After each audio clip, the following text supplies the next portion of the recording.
Gumanap lang ng pagtatagay sa inyo. The Tayabas Lampanog Ritual, the ritual of drinking lampanog. O konti po ang nakakaalam pa sa buong Pilipinas na ang mga Pilipino, yung mga sinaunang Pilipino ay napaka-civil sa pag-inom ng lampanog. Napaka-irony, ano?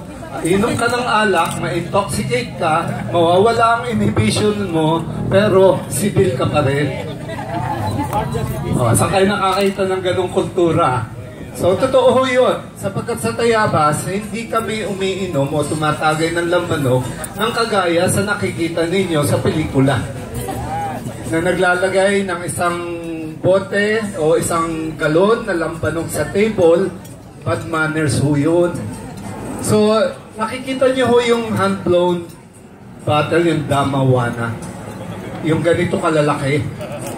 Yun ho ang traditional storage ng lampanog. Kasi ang lampanog ho aids in the bottle.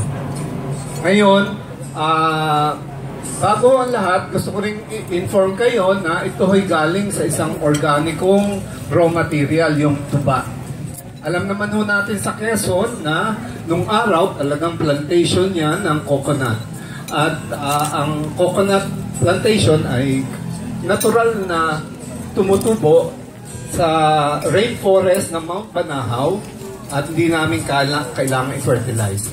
So yung tuba, pagkakuha ho sa bawat puno, nakikita nyo yung tulay na kawayan sa bawat nyog. Doon yung masasabi na authentic yung tuba. Kasi meron silang karitan. Yan ang tawag. So, marami hong adulterated and compounded alcohol lampanog ngayon ginagamit. Pero hindi ho sila the Philippine standard ng lampanog. So, gusto ko rin inform kayo na we already have a Philippine standard na lampanog. At ito ho, kailangan ng raw material is the tuba. From the tuba, i-ferment ho yan ng several hours, tapos pupunta na ho sa distilleria for the distillation process. So yung first distillation is the traditional first process. Pero ngayon, nag-upgrade na kami into triple distill. Yung itatagay sa inyo at yung gagamitin yung tagay ay triple distill na. Doon sa hindi drinker, narinig ko si Ma'am kanina, hindi daw siya pwede dito kasi hindi siya uminom. Yun ho maganda sa tradisyon. Walang force, walang pinepwersang uminom. No.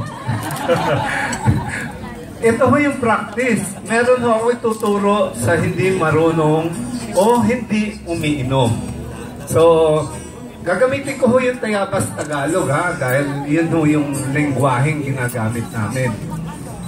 So, ngayon, sa Tayabas, pagkatapos ng masarap na hapunan o anumang kainan, pagkatapos nun, i-clear ang table at magse-set up ng panibagong pagkain na naaayon naman sa pag-inom o sa pagtatagay ng lampanog.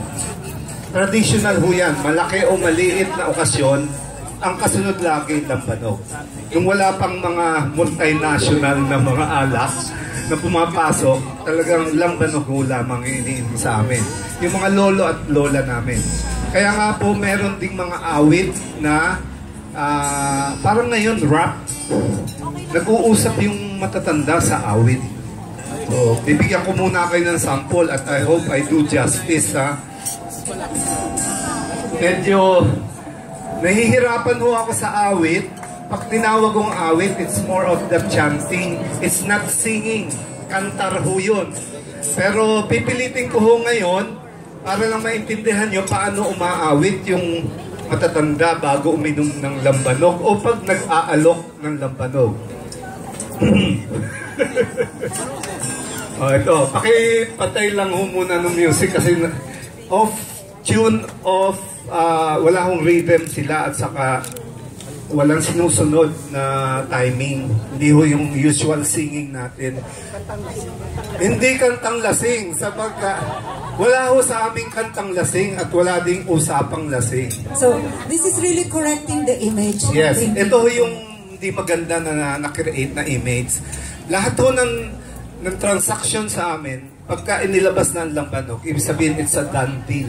So walang usapang lasing. Celebration after. Okay. So, kinukorek ko lang ho yung mga misconception kasi ganyan ho yung naririnig ko. Nalulungkot ho ako since na na-discover ko ho ito, buhat na mo nag-mayor ako. Ito yung sample ng awit. Pag nag-aalok ng tagay. Inom na, sa kamay ko'y galing, sukdang ito'y lason, di ka papatin. Ang laman po nito'y agwa di pataranta sa atay ko't puso'y doon ko kinuha. Kung magkasakit ka sa alak ang dahil malayo man ako'y ay yung pagpili. Kung makikita niyo yung stanza, yung una sabi, inom na'y inom